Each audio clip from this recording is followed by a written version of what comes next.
Ippolit Kirillovitch began his speech, trembling with nervousness, with cold sweat on his forehead, feeling hot and cold all over by turns.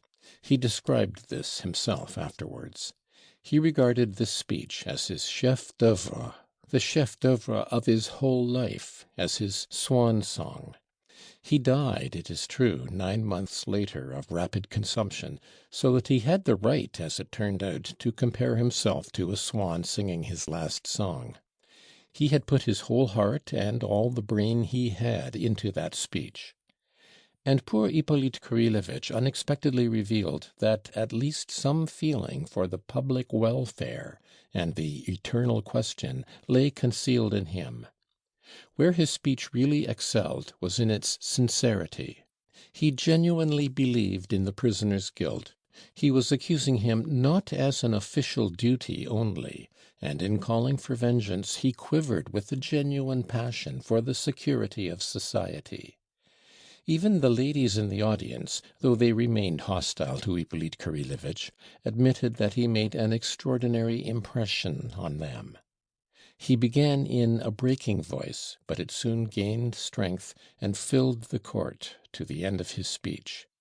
But as soon as he had finished, he almost fainted.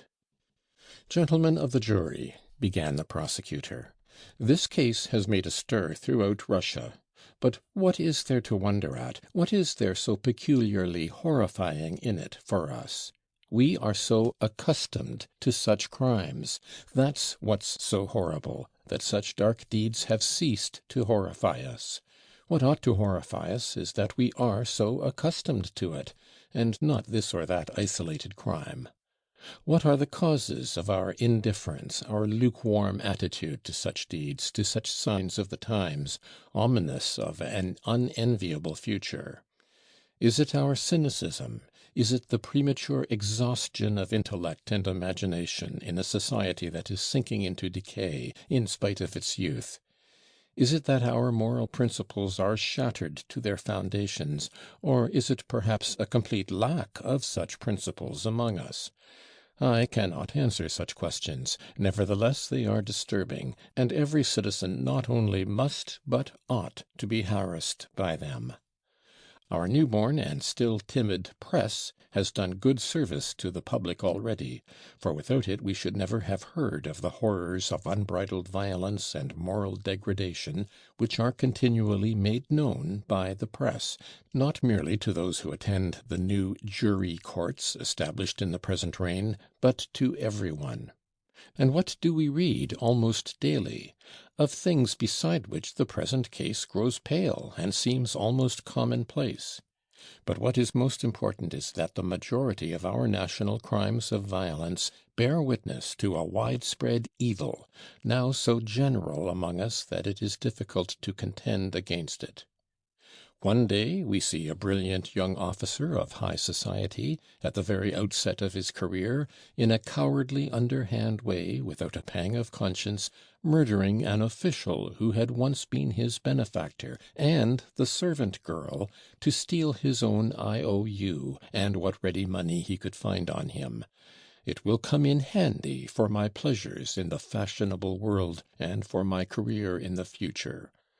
After murdering them, he puts pillows under the head of each of his victims. He goes away. Next, a young hero decorated for bravery kills the mother of his chief and benefactor, like a highwayman, and to urge his companions to join him, he asserts that she loves him like a son, and so will follow all his directions and take no precautions. Granted that he is a monster, yet I dare not say in these days that he is unique. Another man will not commit the murder, but will feel and think like him, and is as dishonorable in soul. In silence, alone with his conscience, he asks himself perhaps, what is honor, and isn't the condemnation of bloodshed a prejudice? Perhaps people will cry out against me that I am morbid, hysterical, that it is a monstrous slander, that I am exaggerating. Let them say so, and heavens, I should be the first to rejoice if it were so. Oh, don't believe me. Think of me as morbid. But remember my words. If only a tenth, if only a 20th part of what I say is true, even so, it's awful. Look how our young people commit suicide without asking themselves Hamlet's question, what there is beyond, without a sign of such a question, as though all that relates to the soul and to what awaits us beyond the grave had long been erased in their minds and buried under the sands. Look at our vice, at our profligates. Fyodor Pavlovitch, the luckless victim in the present case, was almost an innocent babe compared with many of them, and yet we all knew him. He lived among us. Yes, one day perhaps the leading intellects of Russia and of Europe will study the psychology of Russian crime, for the subject is worth it.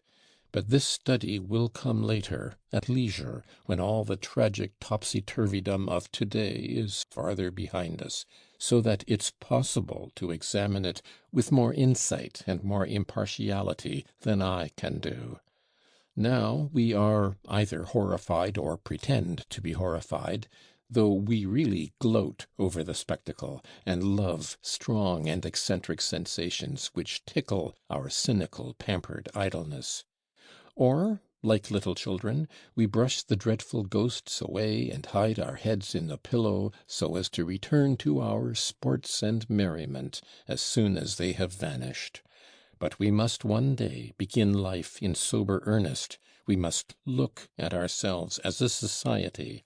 It's time we tried to grasp something of our social position, or at least to make a beginning in that direction. A great writer of the last epoch, comparing Russia to a swift troika galloping to an unknown goal, exclaims, "O troika, bird-like troika, who invented thee?" and adds, in proud ecstasy, that all the peoples of the world stand aside respectfully to make way for the recklessly galloping troika to pass. That may be. They may stand aside, respectfully or no, but in my poor opinion, the great writer ended his book in this way either in an access of childish and naive optimism, or simply in fear of the censorship of the day. For if the troika were drawn by his heroes, Sobakevitch, Nozdryov, Chichikov, it would reach no rational goal, whoever might be driving it. And those were the heroes of an older generation. Ours are worse specimens still. At this point Ippolit Kirillovich's speech was interrupted by applause. The liberal significance of this simile was appreciated. The applause was, it's true, of brief duration, so that the president did not think it necessary to caution the public, and only looked severely in the direction of the offenders. But Ippolit Kirillovich was encouraged. He had never been applauded before. He had been all his life unable to get a hearing, and now he suddenly had an opportunity of securing the ear of all Russia. What, after all, is this Karamazov family, which has gained such an unenviable notoriety throughout Russia? He continued. Perhaps I am exaggerating, but it seems to me that certain fundamental features of the educated class of today are reflected in this family picture, only, of course, in miniature, like the sun in a drop of water. Think of that unhappy, vicious, unbridled old man who has met with such a melancholy end, the head of a family. Beginning life of noble birth, but in a poor, dependent position, through an unexpected marriage he came into a small fortune. A petty knave, a toady and buffoon, of fairly good though undeveloped intelligence, he was, above all, a money-lender, who grew bolder with growing prosperity. His abject and servile characteristics disappeared. His malicious and sarcastic cynicism was all that remained. On the spiritual side he was undeveloped, while his vitality was excessive. He saw nothing in life but sensual pleasure, and he brought his children up to be the same. He had no feelings for his duties as a father. He ridiculed those duties. He left his little children to the servants, and was glad to be rid of them, forgot about them completely. The old man's maxim was après moi le déluge. He was an example of everything that is opposed to civic duty, of the most complete and malignant individualism. The world may burn for aught I care, so long as I am all right. And he was all right. He was content. He was eager to go on living in the same way for another 20 or 30 years. He swindled his own son and spent his money, his maternal inheritance, on trying to get his mistress from him. No, I don't intend to leave the prisoner's defense altogether to my talented colleague from Petersburg. I will speak the truth myself. I can well understand what resentment he had heaped up in his son's heart against him. But enough. Enough of that unhappy old man. He has paid the penalty. Let us remember, however, that he was a father, and one of the typical fathers of today. Am I unjust, indeed, in saying that he is typical of many modern fathers? Alas, many of them only differ in not openly professing such cynicism, for they are better educated, more cultured, but their philosophy is essentially the same as his. Perhaps I am a pessimist, but you have agreed to forgive me. Let us agree beforehand. You need not believe me, but let me speak. Let me say what I have to say, and remember something of my words. Now for the children of this father, this head of a family. One of them is the prisoner before us. All the rest of my speech will deal with him. Of the other two, I will speak only cursorily. The elder is one of those modern young men of brilliant education and vigorous intellect who has lost all faith in everything. He has denied and rejected much already, like his father. We have all heard him. He was a welcome guest in local society. He never concealed his opinions, quite the contrary, in fact, which justifies me in speaking rather openly of him now, of course not as an individual, but as a member of the Karamazov family. Another personage closely connected with the case died here by his own hand last night. I mean an afflicted idiot, formerly the servant, and possibly the illegitimate son of Fyodor Pavlovitch, Smerdyakov. At the preliminary inquiry he told me with hysterical tears how the young Ivan Karamazov had horrified him by his spiritual audacity. Everything in the world is lawful, according to him, and nothing must be forbidden in the future. That is what he always taught me. I believe that idiot was driven out of his mind by this theory, though, of course, the epileptic attacks from which he suffered, and this terrible catastrophe, have helped to unhinge his faculties. But he dropped one very interesting observation, which would have done credit to a more intelligent observer, and that is indeed why I've mentioned it. If there is one of the sons that is like Fyodor Pavlovitch in character, it is Ivan Fyodorovitch. With that remark I conclude my sketch of his character, feeling it indelicate to continue further. Oh, I don't want to draw any further conclusions and croak like a raven over the young man's future. We've seen today in this court that there are still good impulses in his young heart, that family feeling has not been destroyed in him by lack of faith and cynicism, which have come to him rather by inheritance than by the exercise of independent thought. Then the third son. Oh, he is a devout and modest youth, who does not share his elder brother's gloomy and destructive theory of life. He has sought to cling to the ideas of the people, or to what goes by that name in some circles of our intellectual classes. He clung to the monastery, and was within an ace of becoming a monk. He seems to me to have betrayed unconsciously, and so early, that timid despair which leads so many in our unhappy society, who dread cynicism and its corrupting influences, and mistakenly attribute all the mischief to European enlightenment, to return to their native soil, as they say, to the bosom, so to speak, of their mother earth, like frightened children, yearning to fall asleep on the withered bosom of their decrepit mother, and to sleep there forever, only to escape the horrors that terrify them. For my part, I wish the excellent and gifted young man every success.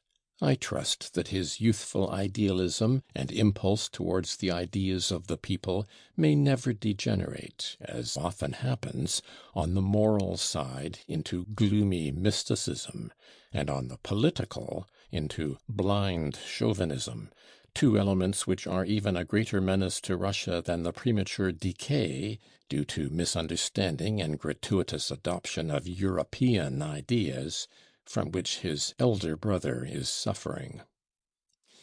2 or 3 people clapped their hands at the mention of chauvinism and mysticism. Ippolit Kirillovitch had been indeed carried away by his own eloquence. All this had little to do with the case in hand, to say nothing of the fact of its being somewhat vague, but the sickly and consumptive man was overcome by the desire to express himself once in his life. People said afterwards that he was actuated by unworthy motives in his criticism of Ivan, because the latter had on 1 or 2 occasions got the better of him in argument, and Ippolit Kirillovitch, remembering it, tried now to take his revenge. But I don't know whether it was true. All this was only introductory, however, and the speech passed on to more direct consideration of the case. But to return to the eldest son, Ippolit Kirillovitch went on. He is the prisoner before us.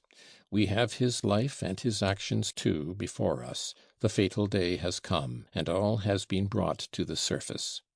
While his brothers seem to stand for Europeanism and the principles of the people, he seems to represent Russia as she is. Oh, not all Russia, not all. God preserve us if it were. Yet here we have her, our mother Russia, the very scent and sound of her. Oh, he is spontaneous. He is a marvelous mingling of good and evil. He is a lover of culture and Schiller, yet he brawls in taverns and plucks out the beards of his boon companions. Oh, he too can be good and noble, but only when all goes well with him. What is more, he can be carried off his feet, positively carried off his feet by noble ideals, but only if they come of themselves, if they fall from heaven for him, if they need not be paid for. He dislikes paying for anything, but is very fond of receiving, and that's so with him in everything.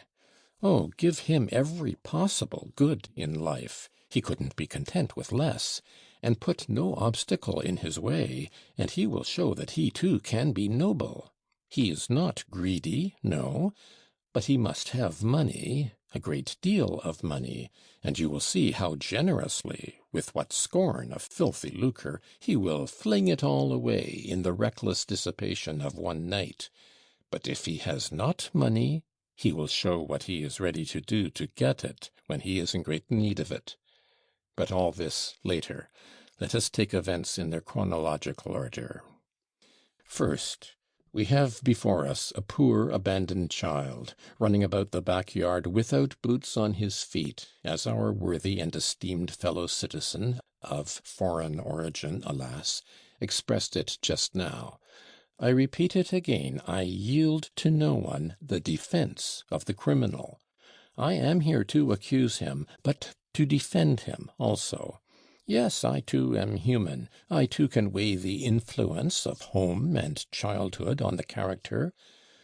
But the boy grows up and becomes an officer. For a duel and other reckless conduct, he is exiled to one of the remote frontier towns of Russia.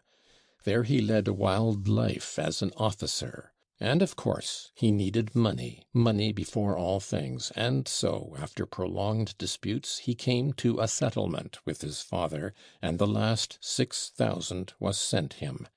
A letter is in existence in which he practically gives up his claim to the rest, and settles his conflict with his father over the inheritance on the payment of this 6,000.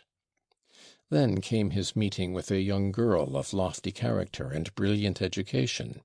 Oh, I do not venture to repeat the details. You have only just heard them. Honor, self-sacrifice were shown there, and I will be silent.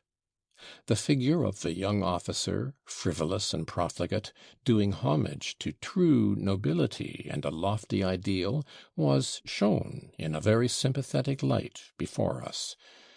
But the other side of the medal was unexpectedly turned to us immediately after in this very court. Again, I will not venture to conjecture why it happened so, but there were causes. The same lady, bathed in tears of long-concealed indignation, alleged that he of all men, had despised her for her action, which, though incautious, reckless, perhaps, was still dictated by lofty and generous motives. He, the girl's betrothed, looked at her with that smile of mockery which was more insufferable from him than from anyone. And knowing that he had already deceived her, he had deceived her believing that she was bound to endure everything from him, even treachery, she intentionally offered him 3,000 roubles, and clearly, too clearly, let him understand that she was offering him money to deceive her. Well, will you take it or not? Are you so lost to shame? Was the dumb question in her scrutinizing eyes. He looked at her, saw clearly what was in her mind. He's admitted here before you that he understood it all, appropriated that 3,000 unconditionally, and squandered it in 2 days with the new object of his affections. What are we to believe then? The first legend of the young officer sacrificing his last farthing in a noble impulse of generosity and doing reverence to virtue, or this other revolting picture? As a rule, between two extremes one has to find the mean, but in the present case this is not true. The probability is that in the first case he was genuinely noble, and in the second as genuinely base. And why? Because he was of the Brothers Karamazov character. That's just what I am leading up to. Capable of combining the most incongruous contradictions, and capable of the greatest heights and of the greatest depths. Remember the brilliant remark made by a young observer who has seen the Karamazov family at close quarters, Mr. Rakitin. The sense of their own degradation is as essential to those reckless, unbridled natures as the sense of their lofty generosity. And that's true. They need continually this unnatural mixture, two extremes at the same moment, or they are miserable and dissatisfied, and their existence is incomplete. They are wide as Mother Russia. They include everything and put up with everything. By the way, gentlemen of the jury, we've just touched upon that 3,000 roubles, and I will venture to anticipate things a little. Can you conceive that a man like that, on receiving that sum and in such a way, at the price of such shame, such disgrace, such utter degradation, could have been capable that very day of setting apart half that sum that very day, and sewing it up in a little bag, and would have had the firmness of character to carry it about with him for a whole month afterwards, in spite of every temptation and his extreme need of it? Neither in drunken debauchery in taverns, nor when he was flying into the country trying to get from God knows whom the money so essential to him to remove the object of his affections from being tempted by his father, did he bring himself to touch that little bag.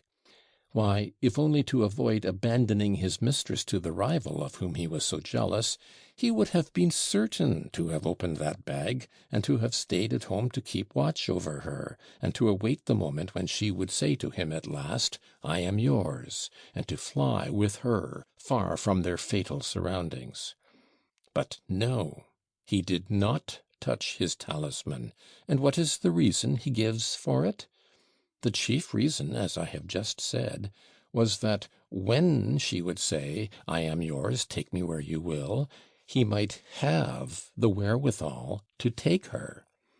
But that first reason, in the prisoner's own words, was of little weight beside the second.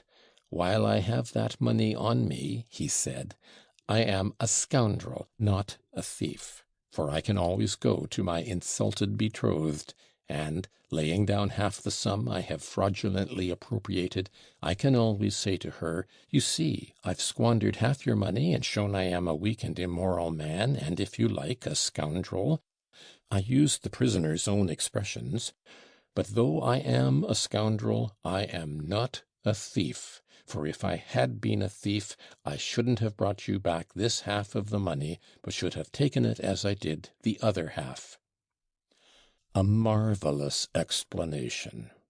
This frantic but weak man, who could not resist the temptation of accepting the 3,000 roubles at the price of such disgrace, this very man suddenly develops the most stoical firmness, and carries about 1,000 roubles without daring to touch it.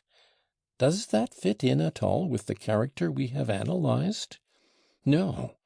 And I venture to tell you how the real Dmitri Karamazov would have behaved in such circumstances if he really had brought himself to put away the money. At the first temptation, for instance, to entertain the woman with whom he had already squandered half the money, he would have unpicked his little bag and have taken out some 100 roubles, for why should he have taken back precisely half the money, that is, 1,500 roubles? Why not 1,400? He could just as well have said then that he was not a thief, because he brought back 1,400 roubles.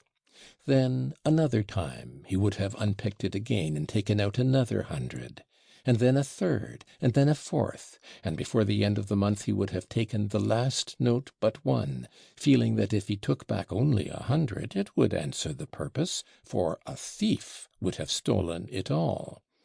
And then he would have looked at this last note, and have said to himself, "It's really not worth while to give back 100. Let's spend that too." That's how the real Dmitri Karamazov, as we know him, would have behaved. One cannot imagine anything more incongruous with the actual fact than this legend of the little bag. Nothing could be more inconceivable. But we shall return to that later. After touching upon what had come out in the proceedings concerning the financial relations of father and son, and arguing again and again that it was utterly impossible, from the facts known, to determine which was in the wrong, Ippolit Kirillovitch passed to the evidence of the medical experts in reference to Mitch's fixed idea about the 3,000 owing him.